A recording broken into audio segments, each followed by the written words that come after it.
الرحيم الحمد لله رب العالمين والعاقبة للمتقين والصلاة والسلام على سيد الأنبياء والمرسلين وعلى آله وأصحابه أجمعين أما بعد فأعوذ بالله من الشيطان الرجيم بسم الله الرحمن الرحيم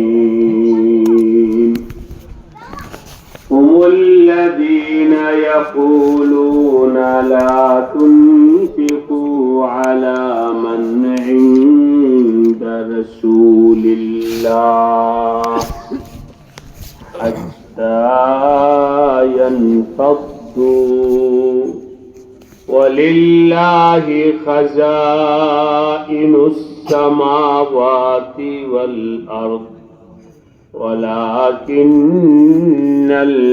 المنافقين لا يفقهون يقولون لئن رجعنا إلى المدينة ليخرجن الأعز منها الأذل ولله العزة ولرسوله وللمؤمنين ولكن المنافقين لا يعلمون آمنت بالله صدق الله مولانا العظيم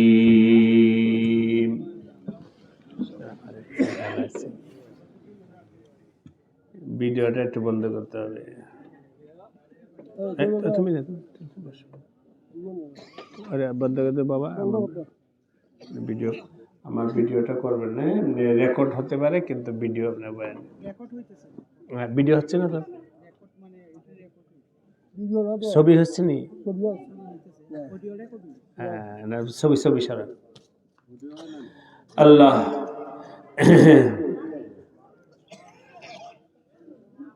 হবিগঞ্জ বানিয়াচং বড়নগর ইসলামী যুব সংঘ এর উদ্যোগে আয়োজিত আজকের ইসলামী সম্মেলনের সম্মানিত সভাপতি হযরত উলামায়ে কেরাম মুরব্বিয়ানে কেরাম দ্বীনী ভাইরা পর্দার আলে আমার মা ও বোনেরা আল্লাহ রাব্বুল আলামিনের দরবারে অসংখ্য শুকরিয়া যে আল্লাহ রাব্বুল আলামিন মেহেরবানি করে দয়া করে আমাদেরকে আজকের মুবারক মজলিসে আসার বসার তৌফিক দান করেছে সকলে শুকরিয়া আদায় করে বলি আলহামদুলিল্লাহ। আমার ভাই ও দোস্ত আমি আপনাদের সামনে এখন সূরাতুল মুনাফিকুনের 7 এবং 8 নম্বর আয়াত তেলাওয়াত করেছি। আল্লাহ তাআলা এই আয়াতে যা বলেছেন এগুলো আপনাদের সামনে আমি পেশ করার চেষ্টা করব। আল্লাহ তাআলা আমাদের সবাইকে দিল দিয়ে মন দিয়ে আল্লাহ পাকের কালাম থেকে কিছু শিখার বোঝার আমল করার জীবন গঠন করার তৌফিক দান করেন আমিন। আমার ভাই ও দোস্ত এখানে মৌলিকভাবে দুইটা বিষয়ের আলোচনা হয়েছে। আমি আপনাদেরকে জিজ্ঞাসা করি আমাদের রিজিকের মালিক কে? আল্লাহ। তো রিজিক সম্পর্কে একটা আলোচনা হয়েছে, এখানে আমি বলবো ইনশাআল্লাহ। দ্বিতীয় নাম্বার, ইজ্জত এবং সম্মানের মালিক কে? আল্লাহ। হে মুসলমান ভাইরা বোনেরা, সবাই একিন পয়দা করো, রিজিকের মালিক আমার আল্লাহ। একজন কৃষক ক্ষেতের মধ্যে ধান লাগায়, ক্ষেতের মধ্যে বিভিন্ন ফসল লাগায়। ও আমার ভাইরা, যদিও ক্ষেত থেকে তুমি ধান পাও, ইমানের দাবি হলো একিন হবে আল্লাহর উপর। আনতুম তাজরাউনাহু আম নাহনুজ জারিউন, বলো ক্ষেতের মধ্যে যে ফসল হয়, এই ফসল কি তুমি বানাইছো না আল্লাহ? ব্যবসার দোকানে বসে একজন ব্যবসায়ী ভাই দিনভর বেচা কিনা করে। ও আমার ভাই ও দোস্ত, যে লাভ হলো এটার দোকান আপনাকে দিছেন আমার আল্লাহ। চাকরিজীবী, দোকানদার, ব্যবসায়ী, কৃষক, সবাই একিন পয়দা করো। পুরুষ একিন পয়দা করো, মহিলা একিন পয়দা করো, সকল মুমিন একিন পয়দা করো, রিজিকের মালিক একমাত্র আমার আল্লাহ। পবিত্র কোরআনে কারিমে দোস্ত, আল্লাহ তাআলা অন্য আয়াতে বলেছেন, হে আমার বান্দারা, তোমাদের রিজিক শুধু নয় এই দুনিয়াতে, জমিনের উপর, জমিনের ভিতর, শূন্যে, আসমানে উড়ন্ত পাখি সহ যত প্রাণী আছে, সব প্রাণীর রিজিক দেনেওয়ালাকে আল্লাহ। ওমা মিন দাব্বাতিন ফিল আরদি ইল্লা আলাল্লাহি রিজকুহা। এই জন্য আমি আমার ভাইদের সবাইকে দাওয়াত দিতেছি, ক্ষেতের মধ্যে যদি ফসল নষ্ট হয়, ইমান নষ্ট কইরো না। আমার আল্লাহ ফসল দিয়াও তোমাকে খাওয়াইতে পারেন, ফসল নষ্ট হইয়া গেল আল্লাহ খাওয়াইতে। তোমার চাকরি চলে গেছে, এই জন্যে মন ভাঙ্গা বৈশা পড়ো না, মনের মধ্যে সাহস রাখো, চাকরি গেছেন কিন্তু আমার মালিক আছে। কে আছেন? মালিক আছে। ব্যবসায় মার খাইছো, অসুবিধা নাই, আমার মালিক আছেন। ফসলে মার খেয়ে ইমান নষ্ট কইরো না, চাকরি চলে গেলে ইমান নষ্ট কইরো না। মা বোনদেরকে এখানে বলে রাখি, মা বোনেরা অনেক সময় স্বামী মারা গেলে অনেক ভুল কথা বইলা ফেলে। স্বামী মারা গেছেন কিন্তু আসল মালিক রয়ে গেছেন। বাবা মারা গেছে, এখন আমার খাওয়াবে কে? আরে তোমার বাবা থাকতেও তোমার বাবায় খাওয়াই নাই, তোমার স্বামী থাকতেও তোমাকে খাওয়ায় নাই, তোমার ছেলে থাকতেও তোমাকে ছেলে খাওয়ান নাই, বরং খাওয়াইছেন কে? আল্লাহ পাক খাওয়াইছেন, আল্লাহ পাক খাওয়াইছেন। এই একিনটা যেন সবার ভেতরে থাকে। ভাই ও দোস্ত, সবাইকে খিলানে বলা আল্লাহ। তবে আজকে ওই মাগরিবের পর্ব হাসানপুরে একটু সামান্য একটু কথা বলেছিলাম, আমার ভাইদেরকে আল্লাহ খিলানে বলা, তবে খিলানে বলার মধ্যে একটু ফরক আছে, ব্যবধান আছে, এটা বইলা এরপরে যাইতেছে আয়াতের দিকে। যারা নামাজ পড়ে আল্লাহকে ডাকে তাদেরকেও আল্লাহ খাওয়ান, যারা আল্লাহর নাফরমানি করে তাদেরকেও খাওয়ান কে? আল্লাহ। ঠিক কিনা বলেন? হিন্দু, বৌদ্ধ, খ্রিস্টান, নাসারা যত মানুষ আছে, আমার আল্লাহকে না মানলেও আল্লাহই তাদেরকে খাওয়ান, তাদেরকে অন্য কেউ খাওয়ান না। আমাদের একই বিশ্বাস হলো সবার সবার রিজিকের মালিক কে? আল্লাহ। সাইয়েদনা ইব্রাহিম আলাইহিস সালাম আল্লাহ পাকের কাছে দোয়া করেছিলেন, হে আল্লাহ, ওয়ারযুক আহলাহু মিনাস সামারাতি মান আমানা বিল্লাহি ওয়াল ইয়াউমিল আখির। রব্বি জাআল হাযাল বালাদা আমিনান ওয়ারযুক আহলাহু মিনাস সামারাত। হে আল্লাহ, তুমি এই মক্কা নগরীকে নিরাপদ নগরী বানায় দাও। দ্বিতীয় দোয়া করছেন, এই মক্কায়, আমার কথা আপনারা বুঝেন তো, এই মক্কায় যারা ইমানদার আছে তাদেরকে আল্লাহ আপনি রিজিক দেন। ইব্রাহিম আলাইহিস সালাম এই দোয়াটা করেছিলেন।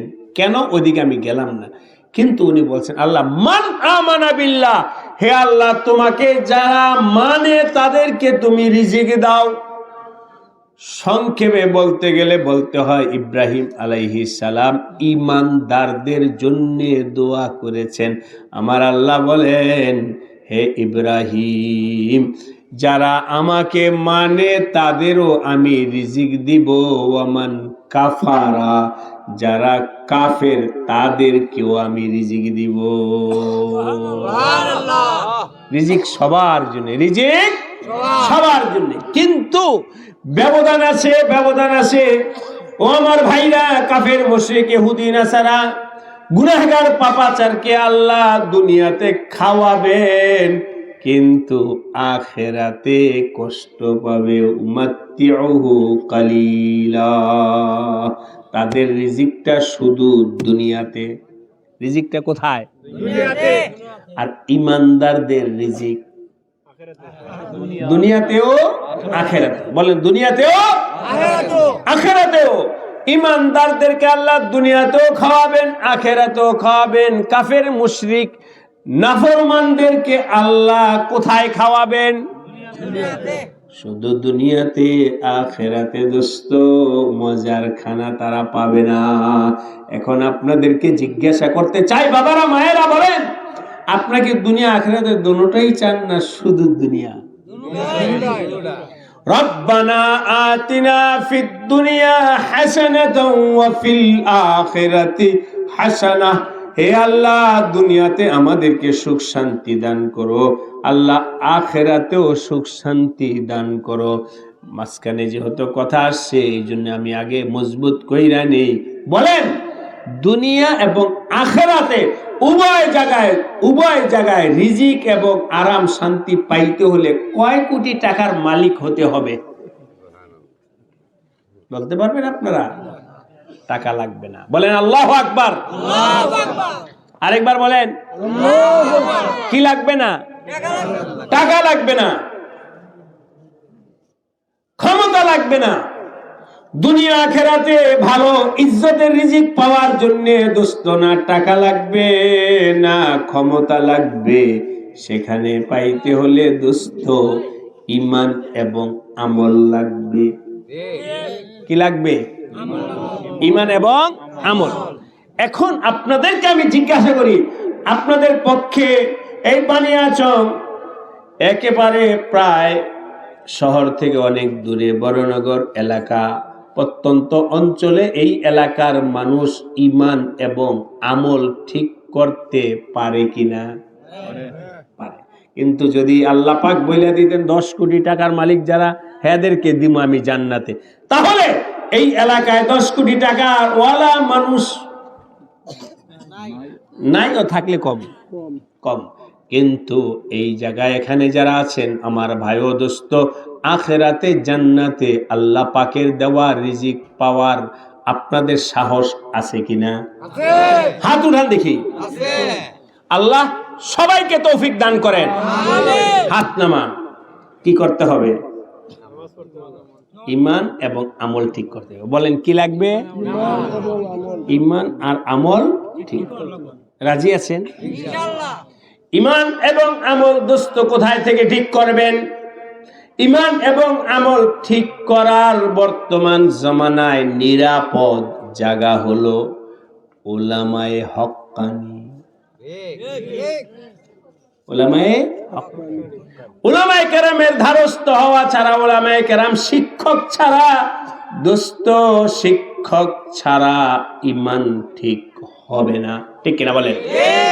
শিক্ষক ছাড়া ঈমান ঠিক হবে না। এমনি আপনাদেরকে জিজ্ঞাসা করি, আল্লাহ আপনাকে আমাকে দিল খুলে কথা শোনার তৌফিক দান করেন।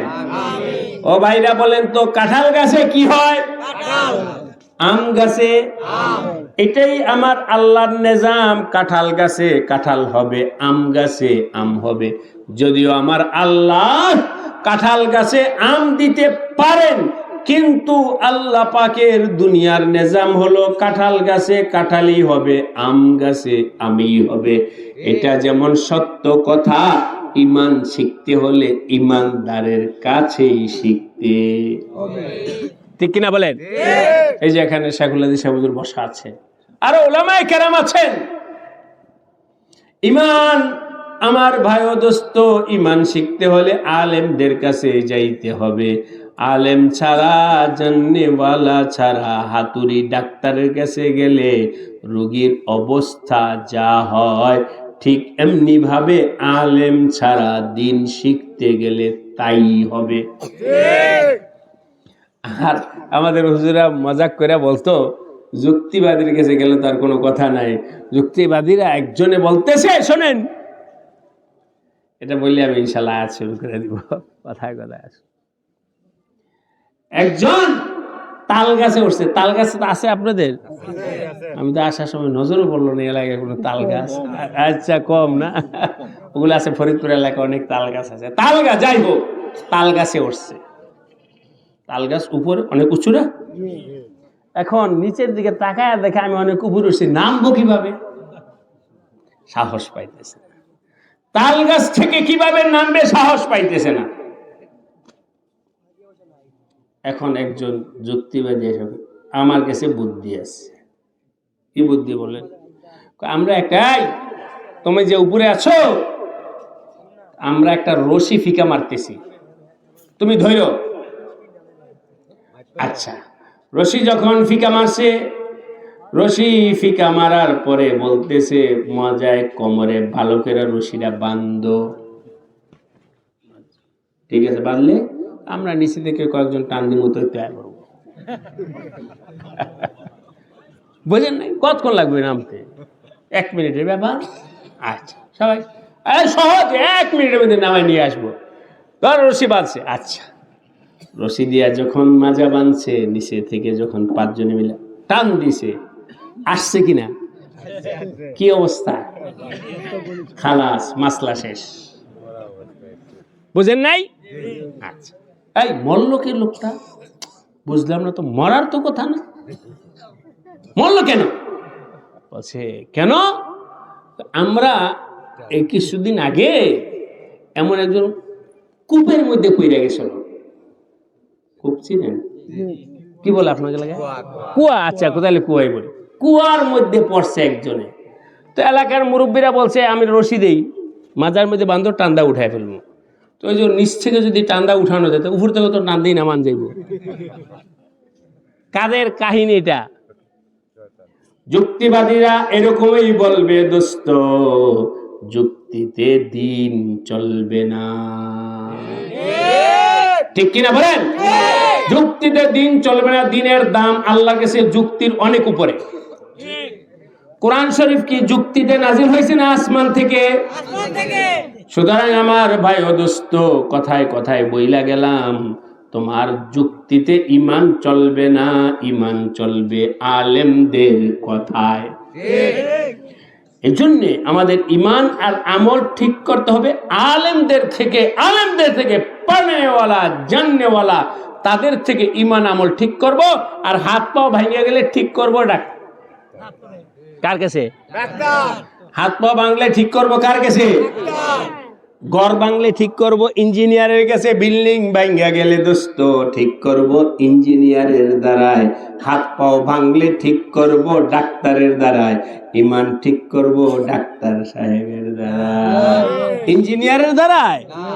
হ্যাঁ, লিকুল্লি ফান্নিন রিজালুন, যে যেই কাজের তাকে সেই কাজে লাগাও। একজন কৃষক ভাই জানে ক্ষেতের মধ্যে কি পরিমাণ সার দিতে হবে, ঠিক কিনা বলেন? এখানে যদি এসে ইঞ্জিনিয়ার, অনেক বুদ্ধিজীবী, অনেক বড় শিক্ষিত, তাকে যদি জিজ্ঞাসা করো ক্ষেতের মধ্যে কি পরিমাণ সার দিতে হবে, সে বলবে এগুলো আপনারা কেউ মানতেন না, ঠিক কিনা বলেন? আমরা প্রতি বছর করি, আমরা জানি কখন কি সার দিতে হয়। উলামায়ে কেরাম জানেন ঈমানটা কিভাবে সহি হবে। আল্লাহ আমাদের সবার ঈমান আমল সহি করা তৌফিক দান করেন। আমিন। যাক, এবার আবার ওখানে চলে বলেন তো, রিজিকের মালিক কে? আল্লাহ। সুতরাং রিজিকের ব্যাপারে যেন কোনো ধরনের ভিন্ন আকীদা বিশ্বাস না থাকে। এবার যাইতেছি, মুনাফিকেরা বলে কি, মুসলমানদের কথা আমরা খাওয়াই। নাউজুবিল্লাহ বলে। আর একটু সহজভাবে বলি, মাদ্রাসা এতিমখানা তো আমরা চালাই। আমরা না দিলে কি মাদ্রাসা চলতো? মানে মুনাফিকদের কথার আগে শুনেন, মুনাফিকেরা বলে আমরা দান সদকা না করলে মুসলমান কবে না খায় মরিয়া যেত গা। আমরা দান সদকা না করলে কবে এই সমস্ত মাদ্রাসা মোল্লা মৌলবীরা না খায় বইরা যাইত। এই কথাগুলো কাদের? মুনাফিকদের। কাদের কথা? মুনাফিকেরা বলতেছে, এই শোনো, মুসলমানরা বেশি বাইরে গেছে গা, এই জন্যে আমরা এখন থেকে মুসলমানদেরকে আর কোনো দান সদকা খাওয়ান দিব না। নাউজুবিল্লাহ বলেন। না দিলে কি হইব? না দিলে হবে না খায়া থাকতে থাকতে ওরা মুহাম্মদের কথা আর মানবে না। যা, ওনার কথার সাথে কথা মাইনার কারণে আমরা না খায় আছি, ওনার কথা মানতাম না। এই বুদ্ধিটা কাদের? বলেন ভাইরা, এই বুদ্ধিটা কাদের? কিন্তু আসলে কি মুসলমানরা এমন? আসলে মুসলমানরা এমন? তোমরা না দিলে কি হয়েছে? আমার দিবেন কে? এই কথাটা আল্লাহ এখানে কোরআনে আমি যে আয়াতটা পড়েছি, আল্লাহ পাক বলেন, হুমুল্লাযীনা ইয়াকুলুনা লা তুনফিকু আলা মান ইনদা রাসূলিল্লাহ, যারা রাসূলের সাথে থাকে তাদেরকে এখন থেকে আমরা আর খানা দিব না। সহজে বুঝানোর জন্য বললাম এখন থেকে আর দিব না, হাত্তা ইয়ানফাদ্দু, যাতে করে মুসলমানরা মুহাম্মদের থেকে সম্পর্ক ছিন্ন করে ফেলে। ভাইরা, এখন তার মুনাফিক নেই, আপনারা আছেন। আপনাদেরকে জিজ্ঞাসা করি, আপনারা কোনো কারণে আমার নবীদের থেকে সম্পর্ক কি ছিন্ন করবে? না খায়া থাকলেও দোস্ত নবীর সাথে সম্পর্ক ছিন্ন করা যাবে না, ঠিক কিনা বলেন? না খায়া থাকলেও আমার আল্লাহর সাথে সম্পর্ক ছিন্ন করা যাবে না। ভাই ও দোস্ত, না খায়া কষ্ট করে জীবন দিতে রাজি আছি, তারপরেও আমার আল্লাহ আর রাসূলের সাথে সম্পর্ক ছিন্ন। রাজি? হাত উঠান দেখি। মাশাআল্লাহ, আল্লাহ সবাইকে তৌফিক দান করেন। ওরা যেমন মানুষ আরেকজনকে এমনই মনে করছে, ওরা মুনাফিকেরা বলে আমরা মুসলমানের সাথে আছি সুবিধার জন্যে। কি জন্যে? সুবিধার জন্য। ওরা যেমন সুবিধার জন্য আমার নবীজির কাছে এসে বসে, ওরা ভাবছে মুসলমানরাও দুনিয়ার সুবিধার জন্য নবী মুহাম্মাদের কাছে যায়। আসলে তো ভাই ও দোস্ত, সুবিধার জন্য নবীজির কাছে সাহাবায়ে কেরাম যান নাই, ঠিক কিনা? আল্লাহ বলে দিয়েছেন কি শোনেন, আমার নবীজির কাছে আয়াত নাজিল করেছে, ওরা তো চুক্তি করছে যে ওরা আর দিবে না। কারা? মুনাফিকেরা মুসলমানদেরকে আর দান সদকা করবে না। আল্লাহ পাক বইলা দিতেছেন, হে আমার হাবিব ঘোষণা দেন, বলেন, ওয়ালিল্লাহি খাজাইনুস সামাওয়াতি ওয়াল আরদি, আসমান জমিনের খাজিনার মালিক কে? তোমরা বন্ধ করলে বন্ধ হবে না, বরং আমার আল্লাহ সরাসরি আসমান থেকে মুসলমানদেরকে রিজিক দিয়ে দিবে। ওয়ালিল্লাহি খাজাইনুস সামাওয়াতি ওয়াল আরদি। আমার ভাই ও দোস্ত, আল্লাহ কিভাবে খিলান, এগুলোর ঘটনা হাদিসে এত বেশি পরিমাণ আসছে, এগুলো বলতে গেলে অনেক সময় লাগবে। ছোট্ট একটা ঘটনা হাদিস থেকে বলি, আপনারা খেয়াল করে শুনবেন। একজন সাহাবী ছিলেন হযরত আনাস রাদিয়াল্লাহু তাআলা আনহু। শুনছেন না নাম? কি নাম? ছোট্ট ছিলেন, আমার নবীজির 10 বছর খেদমত করছেন একাধারে। যাই হোক, ওনার মা আনাস রাদিয়াল্লাহু তাআলা আনহুর মা একদিন নবীজির জন্য ফিন্নি পাকায়া পাঠাইছেন। এটা আমাদের দেশে বুঝবেন যেটা ওই শব্দটা আমি বললাম। কি পাখাটা পাঠাচ্ছে? সিন্নি বলেন, ফিন্নি বলেন, যেটা বলেন বুঝেন। এক বাটি সিন্নি অথবা ফিন্নি পাকায়া নবীজির কাছে পাঠাইছেন। বলেন তো বাবাজি, এক বাটি ফিন্নি কয়জনে খাইতে পারে? স্বাভাবিকভাবে বাটি বাটি এক বাটি ফিন্নি 2 জন 3 জন সর্বোচ্চ 5 জন, ঠিক কিনা বলেন? আচ্ছা, নবীজি কাছে হযরত আনাস এসে বললেন, ইয়া রাসূলুল্লাহ, আমার মা ফিন্নি পাকায় আপনার জন্য হাদিয়া পাঠাইছেন খাওয়ার জন্য। নবীজি বললেন, এটা আমি একা কিভাবে খাই? আনাস, তুমি বাটির এখানে রাইখা যাও। দেখো তো, আবু বকর, ওমর, উসমান, আলী, অমুক অমুক অমুক অমুক অমুক অমুক বলতে বলতে অনেকগুলো নাম বলছেন। এটাই না, বরং এরপরে বলে দিচ্ছেন, আরো রাস্তায় যাদেরকে তুমি দেখবা সবাইকে রেখে নিয়ে যাবা। আপনারা বলছেন কিনা একটু দেখে নেন, কি জন্য সবাইকে ডাকতে বলছে? কি করার জন্য? কতটুকু? আচ্ছা, চারে দেখবে হারে ডেকে লয়া করবা, কোনো বাজ বিচার নাই, ধনী গরিবের কোনো ফরক আমার এখানে নাই, সবাইকে ডেকে নিয়ে আসবে। যাই হোক, আনাস রাদিয়াল্লাহু তাআলা আনহু মনে মনে ভাবতেছেন, আজকে বিপদে লজ্জায় পড়া, আমার মা পাঠাইছে একটু, এতগুলো মানুষ আছে, কেমনে মানে এক চামিচ করেও তো হইব না। কিন্তু ভাই দোস্ত, কে বলেছেন? আমার নবীজি বলেছেন, এখানে আর দ্বিমত করার, মতামত পেশ করার মতো সাহস হযরত আনাসের নাই।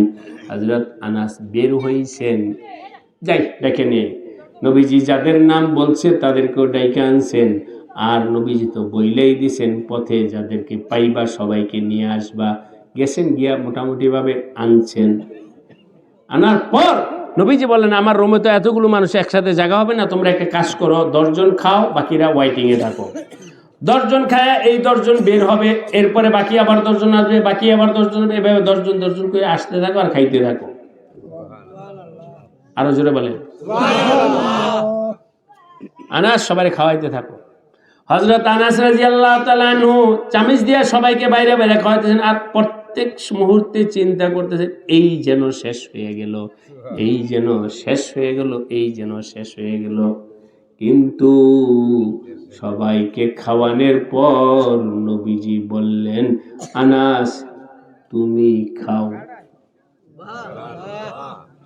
হযরত আনাস রাদিয়াল্লাহু তাআলা আনহু খাওয়ার পরে নবীজিকেও দিলেন, নবীজিও খাইলেন। খাওয়ার পরে নবীজি বললেন, এবার আনাস বাটির মুখটা খোলো তো দেখি।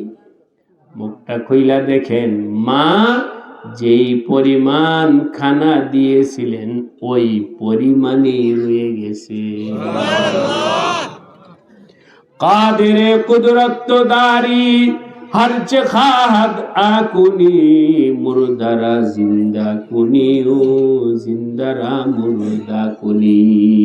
ও আমার ভাইরা, ইয়াকিন রাখো, কোন অবস্থায় যেন রিজিকের ব্যাপারে আমাদের ঈমান নষ্ট না হয়, রিজিকের ব্যাপারে ঈমান যেন নষ্ট না হয়, রিজিকের ব্যাপারে ঈমান যেন নষ্ট না হয়। সব সময় ভালো মন্দ সর্বাবস্থায় ইয়াকিন রাখবেন, খিলানে ওয়ালা কে? আল্লাহ। খিলানে ওয়ালা আল্লাহ। আল্লাহ যেটা রিজিকে রাখছেন ওইটাই হবে, ঠিক কিনা বলেন? ঠিক।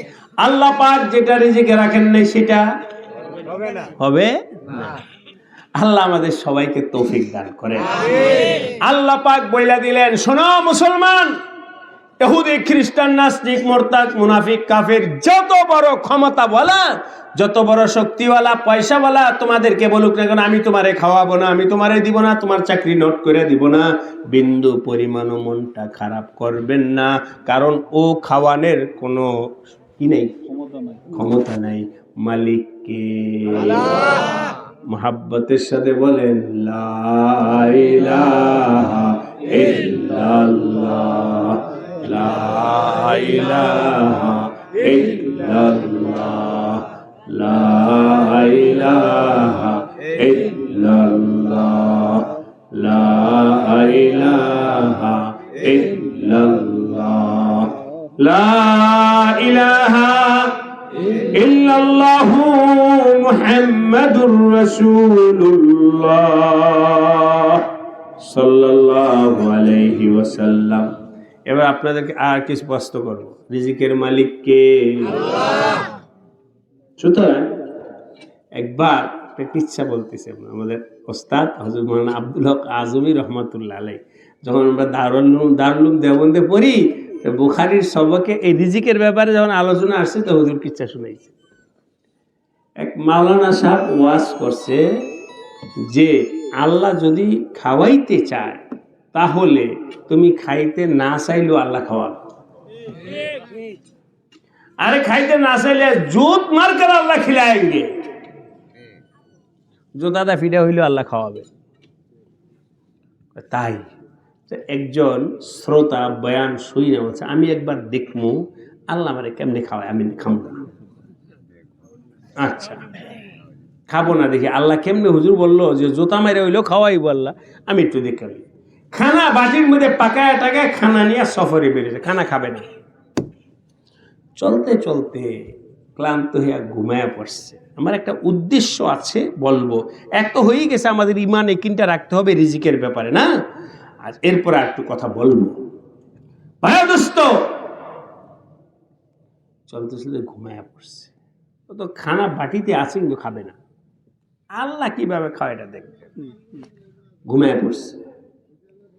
যখন ঘুমায় পড়ছে তো দুইজন চোর যাইতেছিল, তো দুইজন চোর দেখলো যে ও বাটির মধ্যে খানা ধইরা, দেখে বাটি ভরা খানা, ঘুমায় রয়েছে। ক্ষুধা লাগছে, চল আমরা খাই। দুইজনে ও তো ঘুমাই রয়েছে। তো চোরদের মধ্যে একজনে যখন প্রস্তাব দিল যে আমরা খাই, আরেকজনকে এই খাবি যে বুঝে শুনে খাইছে, এটার মধ্যে যদি বিষ মিশানো থাকে তাহলে বিষয় বইলে যেমন দুজনে কাজ কর, ওরে জাগাই, ওরে আগে এক লোকমা খাওয়াম, এরপরে আমরা খাবো। যদি মরে নাই তাহলে কি বর্ণনা করবো ভালো, এরপরে আমরা খাবো। হ্যাঁ এটা ভালো বুদ্ধি, ওরে আগে খাওয়াই উঠেছে, আই খা, ওকে খাবো না। এবার বলেন চোরদের ওই সন্দেহ আরো কিছু তো আছে এখানে, যতই বলে ও কয় খাবো না। এবার জুতা খা, তো জুতা দেবি পাইছেন। আল্লাহ যদি খাওয়াইতে চান সেটা দোস্ত খাইতেই হবে। আল্লাহ যদি না খাওয়ান তুমি হাজারো চেষ্টা কইরাও খাইতে পারবা, ঠিক না বাবাজিরা বলেন? এবার আপনাদের কাছে বলতেছি ভাই দোস্ত, এলাকায় আসি আমাকে মাওলানা আব্দুল কাদের বলতে, হুজুর গতবার আসছেন আপনি খানা খাইতে পারেন নাই, আমরা এত আয়োজন করছি আপনি খাইতে পারেন না। বাবা আমার রিজিকে না দিলে আমি খাবো কোথায় থেকে? কেন আমার মুখে ঘা, যার কারণে আমি বলছি দুধ আর হলো কলা, এছাড়া দুপুরে অনেক আয়োজন করছে, কিচ্ছু খাইতে পারবো না। রাতে অনেক করছে, সব পাওয়া যাবে তোমরা, কিন্তু আমি তো ওইটাই খাবো যেটা আমার মালিক আমার জন্য বরাদ্দ করছে, ঠিক কিনা বলেন? তোমরা তো তোমরা চেষ্টা বাজার করছো, এই করছো সেই করছো, এটার জন্য মা বোনরা সহ যারা সবাই সব পাওয়া যাবো গা, কিন্তু আমি তো খাবো ওইটাই যেটা আমার মালিক আমার জন্য লেখছেন, ঠিক কিনা বলেন? আমার ভাই দোস্ত, এই একিন যখন আমার আপনার পয়দা হয়ে যাবে বাবাজি, এবার বলেন হারাম উপার্জন কার জন্য আমি করব? বুঝেন নাই? হারাম উপার্জন করব কেন? আমার মালিক তো খাওয়াবেন, আমার মালিক আমাকে খাওয়াইতে চান হালাল পবিত্র, আমি কেন 2 নম্বর 1 নম্বর মাল 2 নম্বর মালকে 1 নম্বর মাল বইলা মিথ্যা কথা বইলা বিক্রি করি? লাভ কি? তুমি কি খাইতে পারবা? একটু বলে, একটু বুঝার জন্য বলছি। অবৈধ ব্যবসা কইরা টাকা উপার্জন করলো, আল্লাহ তোমার রিজিকে রাখে না, খাইতে পারবা? তাহলে তুমি কেন অন্যায় কাজে গেলা? তুমি হালালের উপরে থাকো, হালালের উপরে থাকো, হালালের উপরে থাকো। শোনেন, হালাল ব্যবসা করলেও রিজিক ওইটাই খাইবা যেটা আল্লাহ লেখছেন, হারাম করলো ওইটাই খাইবা যেটা আল্লাহ লেখছেন। বেশিও খাইতে পারবা না, কমও খাইতে পারবা না। ও আমার বাবাজিরা, একটু আপনারা যদি কারো সন্দেহ থাকে, প্রশ্ন থাকে, দাঁড়ায় বলেন যে হুজুর এই জন্য আমি হারাম পথে উপার্জন করবো, যুক্তি বলেন দেখি। আছে যুক্তি? যুক্তি নাই। ও আমার মুসলমান ভাইরা, বাবাজিরা, একটা আকীদার কথা বললাম, রিজিকের মালিক কে? দুই নম্বর কথা হলো আমার আল্লাহ যেহেতু দায়িত্ব নিছেন, সুতরাং আমি কেন হারাম পথের দিকে হাত বাড়াবো? কি আল্লাহর কথার উপরে বিশ্বাস নাই? আল্লাহর কথা বিশ্বাস। তোমার প্যারেশন কি? আমি তো খাওয়াবো তোমাকে। কথার কথা বলছি ভাই দোস্ত। এই গাড়িতে উঠা ঢাকায় যেতে আমার লাগবে তো মোটামুটি ভাবে ফজরের লগবগ হয়ে যাবো। আবার কালকে সকালে প্রোগ্রাম, সকালে যে ঘুমাবো তার নয়, ফজরের পর থেকে কাজ আছে। কি করব? গাড়িতে উঠে ঘুমিয়ে পড়বো। কেন? ড্রাইভার চালাবে। ড্রাইভারকে আল্লাহ পাক তৌফিক দিয়েছেন, ড্রাইভার চালাবে, আমার দুশ্চিন্তা করার দরকার নেই, আমি ঘুমায়া যাব। কারণ আমি জাগ্রত থাকলেও কাম কিছু পারবো না, কাম তো হ্যাঁ করবো না। আমাদের আপনাকে আমাকে খিলাবেন কে? আল্লাহ। আমার আল্লাহ খিলাবেন। সুতরাং আজকে এখানে যারা আছেন বাবাজিরা, বৃদ্ধরা, যুবকরা, বাবাজিরা, সবাই আল্লাহর হস্তে ওয়াদা করো, আমি হারামের দিকে হাত বাড়াবো না। আল্লাহ সবাইকে কবুল করে নেন। হালালের উপরে চলো, আল্লাহ পাক আসমান থেকে তোমাকে দিবেন। হারামের দিকে হাত বাড়ায়ও না, হারামের দিকে হাত বাড়ায়ও না। আমার নবীজি বলেন, মান আকালা তাইয়িবান, যে ব্যক্তি হালাল খানা খাবে। ও আমার যুবক ভাইরা, তোমাদেরকেও বলতেছি, হারামের দিকে যাইও না। হারাম, সুদ, ঘুষ, দুর্নীতি, অবৈধ, চুরি, ছলচাতুরি, মিথ্যা, দাগাবাজি, এ সমস্ত কইরো না। মান আকালা তাইয়িবান, যেই ইমানদার হালাল খানা খাবে, পবিত্র খানা খাবে, পবিত্র খানা খাবে, ওয়া আমিলা ফি সুন্নাতিন, সুন্নতের উপরে জীবন যাপন করবে, ওয়া আমিনান নাস বাওয়াইকাহু, মানুষকে কষ্ট দিবে না। আমার নবীজি বলেন, দাখালাল জান্নাহ। সুবহানাল্লাহ বললেন না? সুবহানাল্লাহ। আল্লাহ পাক তাকে জান্নাত দান করবেন। এক নম্বর কি? হালাল খানা। এক নম্বর কি? হালাল খানা। ও আমার ভাইরা, হালাল খানা খাবে। হালাল খানা খাইলে কি হবে? হালাল খানা খাইলে নেক আমল করার শক্তি আল্লাহ দান করবেন। আমি জিজ্ঞাসা করি, মুরব্বী, সকালে নাস্তা, বিকাল, দুপুরে খানা, রাতের খানা আমরা কেন খাই? এই জন্য যাতে খেত খামারে কাজ করতে পারি। খানা না খেলে শক্তি কমে যাবো, ঠিক কিনা বলেন? খানার মধ্যে যেমন শরীরে শক্তি আছে দোস্ত, কাজ করার জন্য শক্তি উপার্জন লাগবে। শক্তি উপার্জনের জন্য যেমন খানা খাও, আজকে থেকে নিয়ত করো, শক্তির জন্য খানার দরকার, শরীরের শক্তির জন্য খানার দরকার, নেক আমলের শক্তির জন্য হালালের দরকার। বলেন কি বললাম? শরীরের শক্তির জন্য কি দরকার? খানার দরকার। শরীরের শক্তির জন্য খানার দরকার, নেক আমলের শক্তির জন্য হালালের দরকার। আজকে আমরা নামাজ পড়ার মতো আগ্রহ পাই না, নামাজ পড়ার আগ্রহ নাই,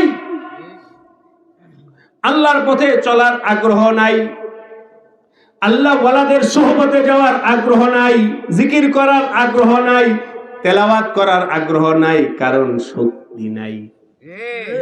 কি নাই? রুহানি শক্তি নাই। তো রুহানি শক্তি নাই। ইয়া আইয়ুহার রাসূল কুলু মিনাত তাইয়্যিবাতি ওয়া আমালু সালিহা, আমার আল্লাহ পরিষ্কার কোরআনে বলে দিয়েছেন, হে রাসূলগণ, আপনারা পবিত্র হালাল খানা খান, ওয়া আমালু সালিহা, তাহলে নেক আমল করার মতো শক্তি পাইবে। তাহলে এই কথাটা আপনার মুখস্থ হয়েছে। শরীরে শক্তির জন্য কি দরকার? নাই। আবার শরীরের শক্তির জন্য খানার দরকার। বলেন শরীরের শক্তির জন্য খানার দরকার, আর আমলের শক্তির জন্য হালাল দরকার। আমলের শক্তির জন্য কি দরকার? হালাল দরকার। হালাল দরকার, আমলের শক্তির জন্য হালাল দরকার। এই জন্য আমার ভাই ও দোস্ত, আপনাদেরকে বইলা গেলাম, একটু হালাল খানা খায়া দেখেন, অটোমেটিক আপনার আল্লাহর জিকির করতে মন চাইবে, আমল করতে মন চাইবে, আল্লাহর দিনের উপরে চলতে মন চাইবে, কারণ আপনার কলবটা এখন পবিত্র। এই কথা রইল, একটা হলো ইমানি কথা আর একটা হলো আমলের কথা। ইমানি কথা হলো রিজিকের মালিক কে? দুই নম্বর হলো হালাল খাবো, হারামের দিকে হাত বাড়াবো না, হারামের দিকে হাত বাড়াবো না, হারামের দিকে হাত বাড়াবো না। আল্লাহ আমাদের সবাইকে তৌফিক দান করেন। একটা হারামের কথা বলি, সুদ কি? বলেন সুদ কি? আপনাদের এই বড় নগর বা বানিয়াসং সুদের লেনদেন আছে? আল্লাহ আমাদেরকে হেফাজত করুক, বলেন আমিন। কারণ একটু আগে যে বলছি, আমার তো আজকে এই বয়ানটা উঠছে, এই বয়ানের উপরে আবার আর বের হইতে পারতেছি না দোস্ত। একটু আগে বললাম হালাল খানা খাইলে আপনার ইমান আমলের তারাক্কি হবে। শয়তান কি এটা চায়? বলে শয়তান চায়? তো শয়তান চায় না যে আমি আপনি ইমানি লাইনে আমলের লাইনে আগে বাড়ি। তো ইমান আর আমলের উপরে আক্রমণ না কইরা ওই যেখান থেকে শক্তি হবে ওই জায়গাটায় আক্রমণ কইরা সারা বাংলাদেশে ঘরে ঘরে প্রায় সুদের বীজ বপন করে ফেলছে। সারা বাংলাদেশে ভাই ও দোস্ত, এমন কোন গ্রাম নাই, এমন কোন এলাকা নাই, এমন কোন শহর নাই, এমন কোন বাজার নাই, এমন কোন শহর নাই, এমন কোন এলাকা নাই, মার্কেট নাই যেখানে সুদের প্রচার হয় না। এমনকি গ্রামের একজন মহিলা মুরগির ডিম বিক্রি করে, ওই ডিম বিক্রি করে এরপরে সুদ আরেকজনকে দেয়, কেন? পয়সা বাড়ানোর জন্য।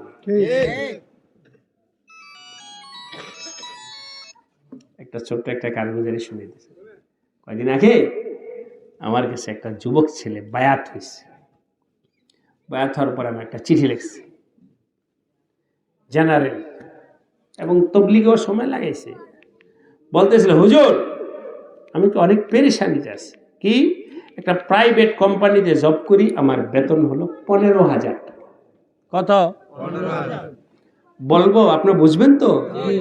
কষ্ট হইতেছে?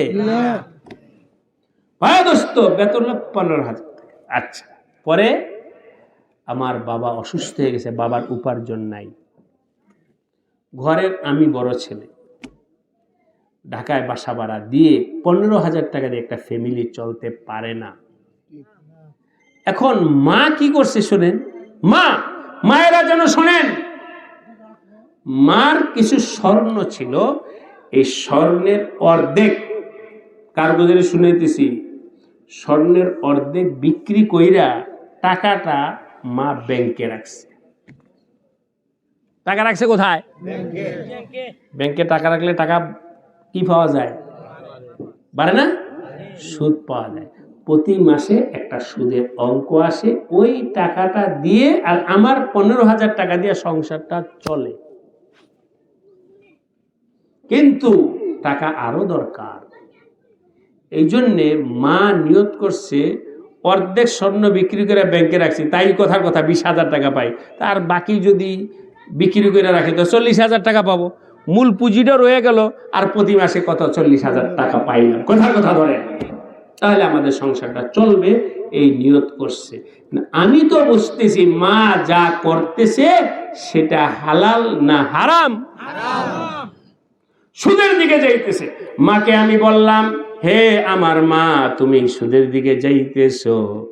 মা আমাকে উত্তরে বলে, সুদ হারাম এটা আমিও জানি, কিন্তু তোর 15,000 টাকা দিয়ে আমরা আমাদের সংসার কিভাবে চলবে? তোর বেতন বাড়া, তাহলে আমরা সুদ থেকে আমি সব উঠে এলাম টাকা। এখন তো হুজুর আমি উত্তর দিতে পারিনি, আমি কি করব? বলবো? আমি বললাম, তুমি তোমার মাকে খারাপ আচরণ করবে না, প্যার মহব্বত, মার সম্মান বজায় রাখা মার সাথে কথা বলবা কয়েকটা পয়েন্টে। 1 নাম্বার পয়েন্ট হলো, মাকে বলবা হে আমার মা, আমি উচ্চ শিক্ষিত ছেলে, আমার ভালো চাকরি কেন হচ্ছে না? কয় হাজার টাকার চাকরি? আমি তো 1 লাখ টাকার চাকরি আল্লাহ দিলে হইতে পারতো, তাহলে তার ওই আপনাকে কষ্ট করতে হইতো না। হে আমার মা, আমার 1 লাখ টাকার চাকরি কেন হয় না বলো? মা কি কইব? আমি কি জানি, বলতে পারবে না। স্বাভাবিকভাবে বলতে পারবে? পারবে না। ছেলে উচ্চ শিক্ষিত, কেন মোটা অঙ্কের চাকরি হয় না? তো তোমার মা বলবে আমার জানা নেই। আমি বলে দিই, এরপরে তুমি বলবা, মা ওই যে ব্যাংকে তোমার সুদের টাকা আছে, ওই সুদের টাকার লানতের কারণে আল্লাহ আমার ভালো চাকরি বন্ধ করে রাখছে। ঠিক কিনা বলেন? আমার কথা না দোস্ত, আমার নবীজি বলছেন, লান আল্লাহ আকিলার রিবা ওয়া মুকিলাহু ওয়া শাহিদাহু ওয়া কাতিবাহু। আল্লাহ পাক ওই সংসারের উপরে লানত, অভিশাপ দেন যে সংসারের মধ্যে সুদের লেনদেন, সুদ খায়, সুদ দেয়, লেখে, সাক্ষী থাকে, তাদের উপরে আল্লাহ লানত। সুতরাং তোমার ভালো চাকরির দরজা বন্ধ ওই লানতের কারণে। ঠিক কিনা বলেন? সুতরাং মা, তুমি ব্যাংকের লেনদেনটা অফ করো, দেখবা আমার চাকরি আল্লাহ দিয়ে দিবেন। বলেন আল্লাহু আকবার। মায় কয় তুই আগে মোটা অঙ্কের চাকরি কর, এরপরে কি করবো? বন্ধ। আমি না, আগে তুমি ওইটা বন্ধ করো, এরপরে আমার চাকরি মিলবে। ঠিক কিনা বলেন? 1 নাম্বার কথা। 2 নাম্বার কথা হলো, আমার মাকে বলবা যে মা, ব্যাংকের সবগুলো টাকা উঠাও। কথার কথা 10 লাখ টাকা। আমি যুক্তিতে বুঝেন আর না বোঝেন, কিন্তু ইমানের জায়গা থেকে বলছি, মানার চেষ্টা করবেন। আল্লাহ আমাদের সবার দিল দান করেন। একটু জোরে আমিন বলেন তো বাবারা। দিল তৈরি হয়ে গেল, সব ঠিক।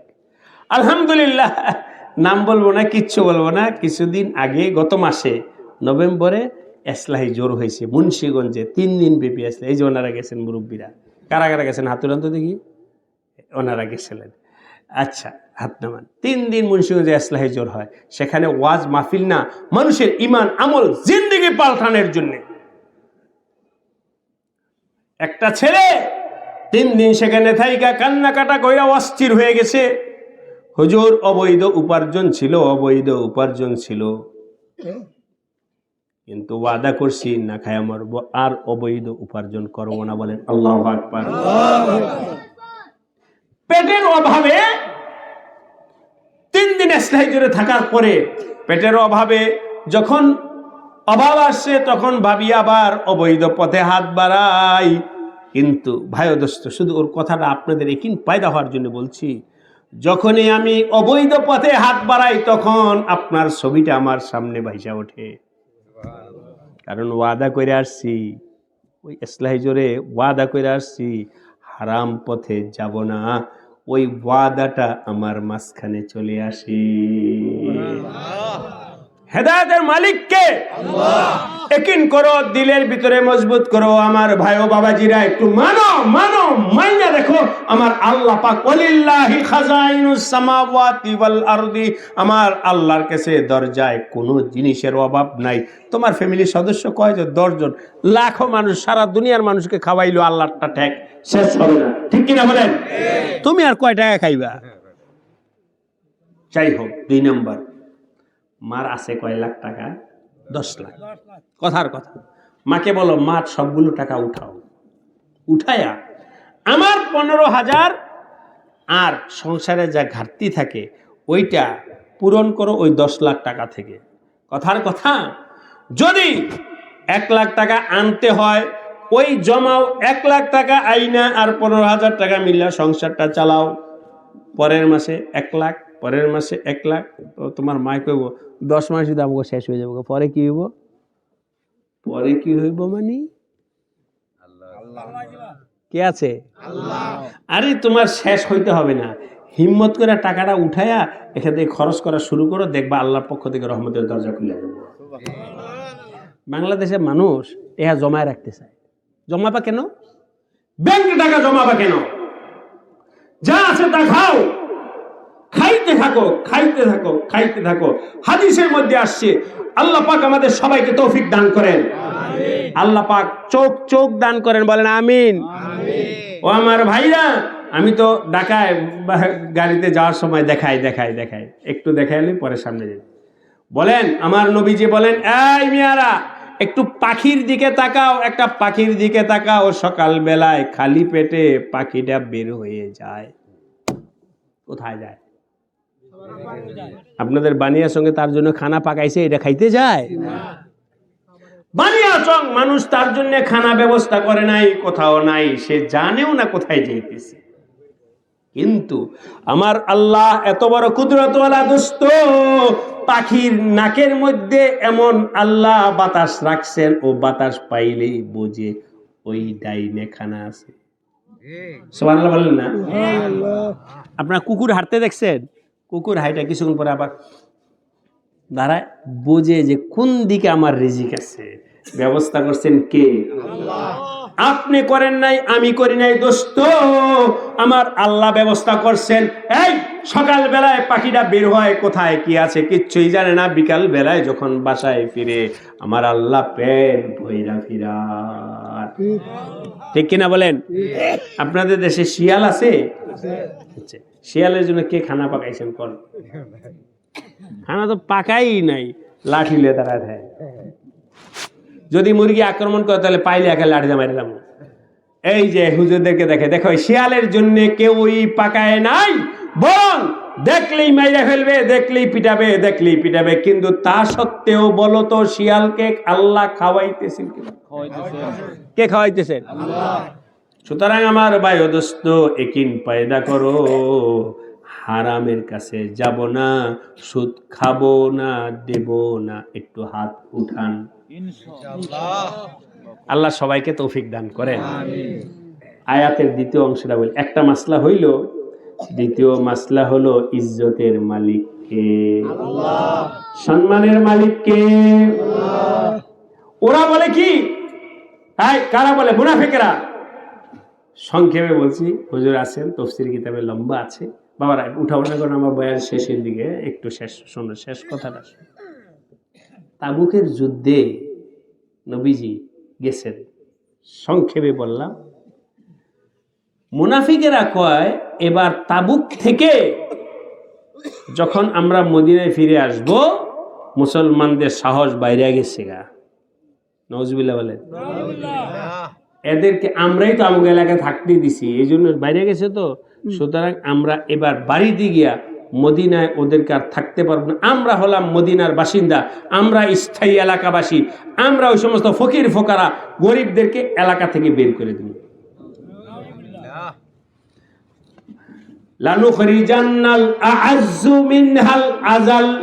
ওরা ওদের ভাষায় বলে, আমরা হলাম স্থায়ী বাসিন্দা, আমরা সম্মানিত লোক, এলাকার মানুষ, সুতরাং আমরা ওই সমস্ত জলিল, বাড়ি নাই, ঘর নাই, ঠিকানা নাই, ওদেরকে বের করে দিব। একটু জিজ্ঞাসা করে আপনারা বুঝলেন কিনা? এটা বইলা কাদেরকে বের করতে চাইছে? আমার নবীজিকে এবং সাহাবীদেরকে।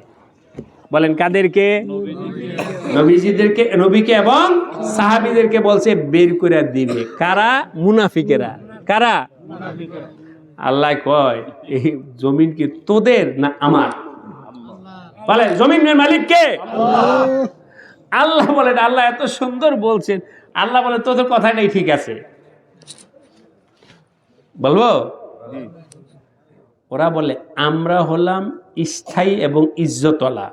মুনাফিকরা বলে আমরা হলাম স্থায়ী এবং ইজ্জতওয়ালারা বের করবে ফকিরদেরকে। আল্লাহ কয়, আমার নবী ইজ্জতওয়ালা, তোরা হলো ফকির, তোরাই বের হবি। এই উসুলের ঠিকই আছে, ইজ্জতওয়ালারা বেইজ্জতওয়ালাদেরকে বের করবে। বলেন ইজ্জতওয়ালা কে? আমার নবীজি। কারা? নবীজি ইজ্জতওয়ালা, আর ইমানদার হলো ইজ্জতওয়ালা, মুনাফিকের হলো বেইজ্জতওয়ালা। আল্লাহ পাক বললেন, তোরা তো ঠিকই বললি, বুঝানে ওয়ালিল্লাহিল ইজ্জাতু, ইজ্জতের মালিক কে? আল্লাহ। ওয়ালি রাসূলিহি, এই ইজ্জত আল্লাহ দিবেন রাসূলকে। কাকে দিবেন? ওয়ালিল মুমিনিনা, এবং কাকে? মুমিনকে। এবার বলেন ইজ্জত দিবেন আল্লাহ, দিবেন রাসূলের তরিকায়, ওয়ালি রাসূলিহি। আবার বলছি ইজ্জত দিবেন কে? আল্লাহ। কার তরিকায়? রাসূলের তরিকায়। কাদেরকে দিবেন? ওয়ালিল মুমিনিন। বলেন আল্লাহু আকবার। এবার বলেন দোস্ত বানিয়াচকের ভাইরা, মুরব্বীরা, বাবাজিরা, আপনাদের কাছে জিজ্ঞাসা করি একটু বুঝা বইলেন। আপনারা গরিব হতে পারেন, কিন্তু আপনাদের যদি ঈমান থাকে তাহলে আপনারা ইজ্জতওয়ালা না কোটিপতি? যার ঈমান নাই সে ইজ্জতওয়ালা? আলহামদুলিল্লাহ বলেন না একটু জোরে বলেন। আমরা ইজ্জতওয়ালা। আমরা কারা ইজ্জতওয়ালা? ইমানদাররাই হলো আসল ইজ্জতওয়ালা। ইমানদাররাই হলো আসল ইজ্জতওয়ালা। ইমানদাররাই হলো আসল ইজ্জতওয়ালা। বলেন আল্লাহু আকবার। আল্লাহ এই দুনিয়ায় যত রিজিক ইজ্জতের ব্যবস্থা রাখছেন সব দোস্ত ইমানওয়ালা আমলওয়ালার জন্য। আর ওরা খায় কেমন? একটু উদাহরণ দিয়া বলছি। আপনাদের এলাকায় বিবাহ শাদী হইলে খাওয়া দাওয়ার আয়োজন হয় কাকে কেন্দ্র কইরা? বরকে। বর খায় বেশি, ওই সময় খাইতে চায় না, বিয়ার দিনে খাইতে পারে না তো, কিন্তু তাকে কেন্দ্র করে হলো খাওয়া দাওয়ার আয়োজন। সে খায় না কিন্তু বাকিরা খায়, কিন্তু দোস্ত বাকিদের জন্য আয়োজন হয় নাই। এই দুনিয়ার রিজিক ইজ্জত আল্লাহ ইমানদার এবং আল্লাহর ওলিদের জন্য আল্লাহ ব্যবস্থা করছেন। কাফেররা এমনি তোফাইলি তাদের বরকতে খায়, ঠিক কিনা বলেন? অতএব হে মুসলমান, আসলের মধ্যে হাত দাও। তোমাদের জন্য আল্লাহ পাক রাখছেন, ওরা তোমাদের তোফাইলে খায়। আল্লাহ আমাদের সবাই রিজিকের ব্যাপারে এবং ইজ্জতের ব্যাপারে, সম্মানের ব্যাপারে আমার আল্লাহর সাথে সম্পর্ক করার তৌফিক দান করেন। আমিন। হারাম থেকে বাঁচার তৌফিক দান করেন। আমিন। শেষ দাওয়াত, ভাইরা 5 ওয়াক্ত নামাজ পড়বে ইনশাআল্লাহ। বলেন ইনশাআল্লাহ। 5 ওয়াক্ত নামাজ পড়বে ইনশাআল্লাহ। হাত উঠাও যুবক বাবার, যে একটা হাত উঠাও। 5 ওয়াক্ত নামাজ আল্লাহ সবাইকে তৌফিক দান করেন। আমিন। নামাজের সংখ্যা আমার একটা যোগ্যকে বলতেছি কম। হুজুর কি বলছি? ঠিক বলছি? সমাজের নামাজের সংখ্যা কম, সমাজের নামাজির সংখ্যা কম এই এলাকায়। কেন? আমি 2-1টা মসজিদে নামাজ পড়লাম তো মুসল্লি বেশি একটা পাইলাম না। নামাজির সংখ্যা কম। আরো একটু আগে বাইরে বলতেছে, যদি আজকে তো যুব সমাজের উদ্যোগে, এই জন্য যুবক ভাইদেরকে বলতেছি, ও যুবক ভাইরা, তোমরা আজকে সবাই মিলে যেমন এমন সুন্দর মাহফিলের আয়োজন করছো, তোমাদেরকে অনুরোধ করে বইলা যায়, তোমরা একটা আয়োজন করো, আমাদের মহল্লার সবাইকে নামাজি বানাবো। একটু জোরে বলেন। আমরা যখন ছোট ছিলাম, স্কুলে পড়তাম, তখন কারা কারা জানি আয়োজন করছে জানি না, ওরা নিয়ত করছে যে আমরা ফজরের আজান দিলে যুবকরা 10 জন বাইর হব। বাইর হইয়া সবাই রে আসসালাতু খায়রুম মিনান নাম, আসসালাতু খায়রুম মিনান, সবাই উঠো উঠো, মসজিদে চলো মসজিদ চলো। যুবকরা 5 জন 10 জন একেবারে সব চিল্লাপাল্লা করে মানুষকে উঠে। আজকে এই বড়নগর এলাকার যুবক ভাইরা যদি এত সুন্দর মাহফিলের আয়োজন করতে পারে, আমি বলবো এরকম হাজারো মাহফিল থেকে উত্তম হবে। এলাকার যুবকরা যদি এই সিদ্ধান্ত নেয়, এই এলাকার সবাইকে নামাজি বানাবো, এটা আরো আরো অনেক বেশি মোবারক হবে। এই জন্য কই সভাপতি সাহেব আছে, আমার সাথে দেখা করলো, সংগঠনের সভাপতি, ভাইয়ের নাম কি?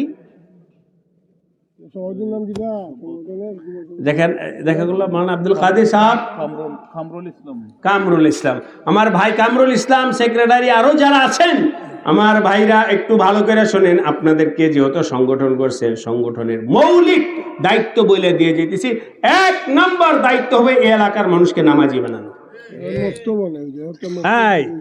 1 নম্বর দায়িত্ব হলো সবাইকে নামাজি বানাও। আর নামাজি বানাইতে গেলে স্বাভাবিক, হুজুর বলছে এলাকায় মক্তব নেই। কত বড় দুঃখের কথা, কোরআন শিক্ষার ব্যবস্থা নাই। এটা আরো হুজুরও বলেছেন। সব যুবক মিলা একটা কোরআনই মক্তব করার চেষ্টা করো, এলাকার মানুষকে নামাজি বানানোর চেষ্টা করো। 3 নম্বর, আর বাড়াবো না, অনেক কাজ আছে ওগুলো বাড়াবো না। 3 নাম্বার কথা হলো এই এলাকাকে নেশা মুক্ত বানাবো। রাজি আছেন? এই যুবক ভাইদেরকে আবার বলতেছি, আপনার যুবক ভাইদের আমার কাছে অনুরোধ পৌঁছে দেবেন যে প্রথম এই 3টা দায়িত্ব হুজুর দিয়ে গেছে। এক হলো এলাকার মানুষকে নামাজি বানাবো। কিভাবে বানাবে? এটা আবার এরকম না পিড়ায় সবাই লিয়া পড়বে, না না, প্যার মহব্বতের সাথে উলামায়ে কেরামের পরামর্শে, মুরব্বীদের পরামর্শ নিয়ে সবাইকে নামাজি বানানো, এটা একটা প্রজেক্ট হাতে নেবে যুবক ভাইরা। 2 নাম্বার হলো মক্তব কায়েম করার চেষ্টা করবে। 3 নম্বর হলো এলাকায় আমি নিজেও বিড়ি সিগারেট নেশা করব না, এই এলাকার কেউ যেন বিড়ি সিগারেট নেশা না করে, নেশার ব্যবসা না হয়, এটার জন্য সজাগ থাকব। তাহলে এইগুলো হবে এই এলাকার বুনিয়াদি এবং অনেক উপকারী কাজ। মুরব্বীদেরকে একটু জিজ্ঞাসা করি, যুবকরা যদি এই সিদ্ধান্ত নেন তাহলে আপনারা সহযোগিতা করবেন কিনা? মুরব্বীরা হাত উঠান তো দেখি, হাতুরান সবাই। আল্লাহ সবাইকে তৌফিক দান বলেন আমিন। তাদেরকে বাহবা দিবেন, সাহস দিবেন, পরামর্শ দিবেন, যাও তোমরা আগায় যাও, তোমাদের সাথে আমাদের দোয়া আছে। যুবকরা কাজ করবে, মুরব্বীরা দোয়া দিবে, পরামর্শ দিবে, এলাকা জান্নাতি পরিবেশ হয়ে যাবে। আল্লাহ পাক আজকের এই মজলিসকে কবুল করে নেন। হুজুর আছেন, অনেক উলামায়ে কেরাম আছেন, বয়ান করবেন ইনশাআল্লাহ। আখেরি মুনাজাত করে যাব।